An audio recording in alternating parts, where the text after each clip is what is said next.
Haleluya, puji Tuhan. Selamat pagi Bapak Ibu Saudara yang dikasihi Tuhan Yesus Kristus. Pagi hari ini kembali kita akan sama-sama belajar firman Tuhan. Namun sebelumnya kita akan berdoa. Tuhan Yesus, saat pagi hari ini kami bersyukur kepadamu karena anugerah-Mu besar dan heran di dalam setiap kehidupan kami. Bapa, hari ini, pagi ini sebelum kami beraktivitas, kembali kami akan sama-sama belajar firman-Mu. Tuhan, tolong kami semua supaya kami membuka hati buat firman Tuhan, sehingga apa yang kami dengar, apa yang kami pelajari tidak berlalu dengan sia-sia. Terima kasih Tuhan, dalam nama Yesus kami berdoa. Haleluya, amin. Puji Tuhan, pagi hari ini kita akan sama-sama belajar firman Tuhan yang saya ambil dari 1 Samuel 1 ayatnya yang ke-15. Demikian firman Tuhan. 1 Samuel 1 ayat 15, tetapi Hana menjawab, "Bukan, tuanku, aku seorang perempuan yang sangat bersusah hati. Anggur ataupun minuman yang memabukkan tidak kuminum, melainkan aku mencurahkan isi hatiku di hadapan Tuhan." Amin. Firman Tuhan pagi hari ini saya beri judul kecenderungan di saat susah. Sekali lagi, judul firman Tuhan adalah kecenderungan di saat susah. Bapak Ibu Saudara yang dikasihi Tuhan, ada satu kata yang saya garis bawahi lewat pembacaan kita saat pagi hari ini, yaitu kata bersusah. Arti kata bersusah itu sendiri adalah berasa susah, berduka cita. Dan dalam terjemahan aslinya mengandung arti mengalami kesukaran, penderitaan yang berat. Bukankah hari-hari ini ada banyak di antara kita yang ada di dalam posisi seperti ini?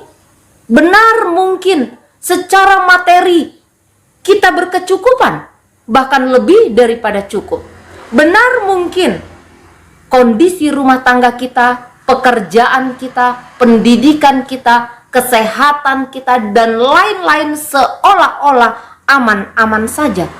Tetapi ingat Bapak Ibu Saudara yang dikasihi Tuhan Yesus Kristus, ada satu kondisi yang memaksa saya dan saudara ada di dalam situasi bersusah, yaitu pandemi yang belum berakhir. Ya, bukankah ketika kita melihat, kita mendengar, kita mengetahui kerabat kita, saudara kita, mungkin ada yang sakit, ya, terdampak oleh pandemi ini. Ini membuat saya dan saudara ada di dalam kondisi bersusah. Bapak Ibu Saudara yang dikasihi Tuhan Yesus Kristus, firman Tuhan mencatat bahwa Hana adalah seorang wanita yang sangat bersusah hati. Bukan hanya bersusah, tetapi firman Allah berkata sangat bersusah hati. Dan di dalam kondisi seperti ini, kita akan belajar apa yang dilakukan oleh Hana. Dan ini akan menjadi pembelajaran bagi saya dan saudara. Kecenderungan manusia ketika ada di dalam kondisi susah, apa yang dilakukan? Yang pertama adalah menyalahkan orang lain. Kita akan melihat di dalam 1 Samuel 1 ayatnya yang ke-7. Di sana dikatakan, demikianlah terjadi dari tahun ke tahun. Setiap kali Hana pergi ke rumah Tuhan, Penina menyakiti hati Hana sehingga ia menangis dan tidak mau makan. Dari ayat ini kita melihat bahwa Hana bersusah, Hana tidak mau makan, Hana stres, Hana menangis begitu rupa. Bukan karena kandungannya tertutup, tetapi lewat ayat ini kita melihat Hana mengalami hal itu dikarenakan ulah Penina yang setiap hari menyakiti hati Hana.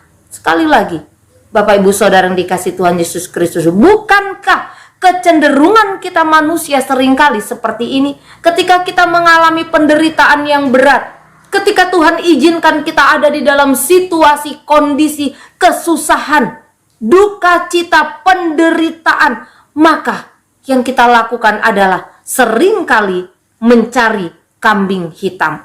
Berapa banyak hari-hari ini kita mendengar, kita melihat, ya bahkan mungkin kita sendiri yang melakukannya di tengah-tengah pandemi, ya orang lain, pemerintah, bahkan Tuhan yang dipersalahkan, dijadikan kambing hitam. Tetapi biarlah kita yang belajar firman Tuhan, kita yang mendengar firman Tuhan saat pagi hari ini, kita sama-sama mau belajar, mau berkata, mau mempercayai seperti firman Tuhan yang tertulis di dalam Roma 8 ayatnya yang ke-28. Di sana dikatakan, kita tahu sekarang bahwa Allah turut bekerja dalam segala sesuatu untuk mendatangkan kebaikan bagi mereka yang terpanggil sesuai dengan rencana Allah. Di tengah kesusahan, di tengah-tengah kesukaran, duka cita, sakit, penyakit yang kita alami, kita percaya di sana ada campur tangan Allah. Untuk apa? Untuk mendatangkan kebaikan bagi saya, bagi saudara yang mengasihi Dia. Dalam kondisi susah, mengalami penderitaan, kesukaran, kecenderungan manusia yang kedua adalah berdoa. Di dalam 1 Samuel 1 ayat 10 dan ayat 15 bagian akhir dikatakan demikian. Ayat 10, dan dengan hati pedih ia berdoa kepada Tuhan sambil menangis terseduh-seduh. Ayat 15 bagian akhir, melainkan aku mencurahkan isi hatiku di hadapan Tuhan. Ya, kita melihat Hana berdoa begitu rupa kepada Tuhan. Hana mulai sadar, ia tidak lagi mempersalahkan Penina.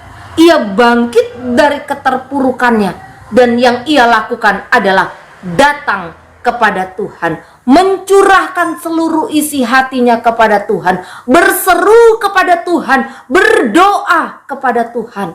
Bapak Ibu Saudara yang dikasih Tuhan, inilah yang harus kita lakukan dan kita tingkatkan lebih lagi di tengah-tengah situasi dan kondisi yang tidak menentu. Di tengah-tengah situasi yang menakutkan, yang mencekam, yang mengkhawatirkan hari-hari ini, ya, kita tidak bisa berharap dan mengandalkan siapapun juga kecuali Tuhan saja yang menjadi pengharapan dan andalan bagi saya dan saudara. Mencari kambing hitam, mempersalahkan orang lain di tengah-tengah situasi yang sulit bukanlah jalan keluar yang tepat, tetapi duduk diam di kaki Tuhan, berseru memanggil namanya adalah satu-satunya cara yang terbaik yang bisa saya dan saudara lakukan ketika segala sesuatunya itu tidak mungkin. Mazmur 17 ayat yang ke-6 berkata, aku berseru kepadamu karena engkau menjawab aku ya Allah. Sendengkanlah telingamu kepadaku, dengarlah perkataanku. Ada jawaban yang Tuhan beri, ada jawaban yang Tuhan nyatakan ketika saya dan saudara berseru memanggil namanya.